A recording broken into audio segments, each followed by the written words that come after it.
All right, ladies and gentlemen and Gravit designers, we're going to do lesson 6, and we're going to play around with some effects and some text. So this time there's no template to open up from, so we're going to make a new design, and we're going to use paper size, and this time we're going to just use the regular piece of paper size that we're used to, 8.5 by 11. And the first thing I want you to do is go to a shape. It can be any shape. I'm going to start with a star. So we're going to click on that shape, and as usual, we change the fill color.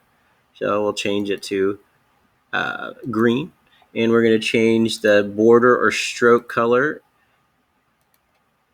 and we're going to change that to red. You can do it whatever you want, and we're going to increase the border size to 5.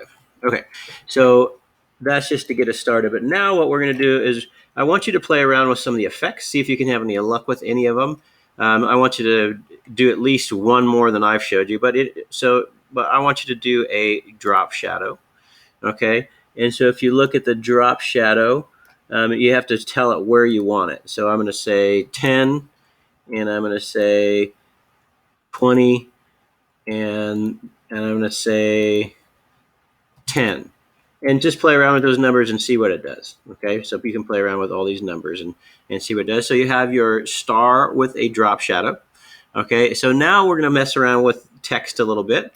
And so I'm going to go to the text tool, and I'm going to click down here, and I'm going to type in star, or you can type in whatever you want. Okay, and so now though, what we want to do is we want to adjust the settings for that.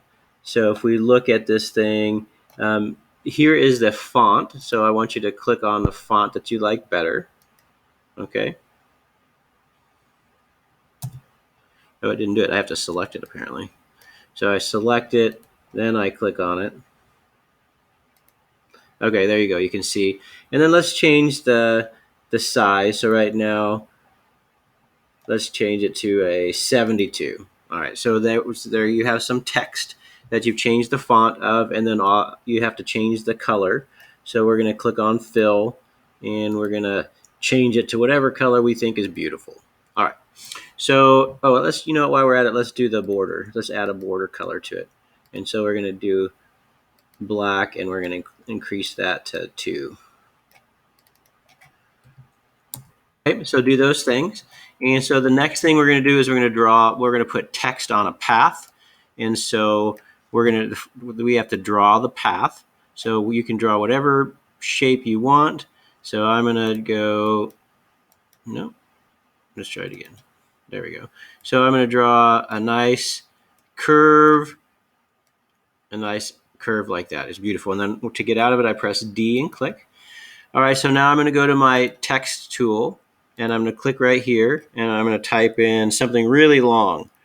I'm just going to type in nonsense so I don't leave you guys waiting for me forever. Okay, so I choose my font.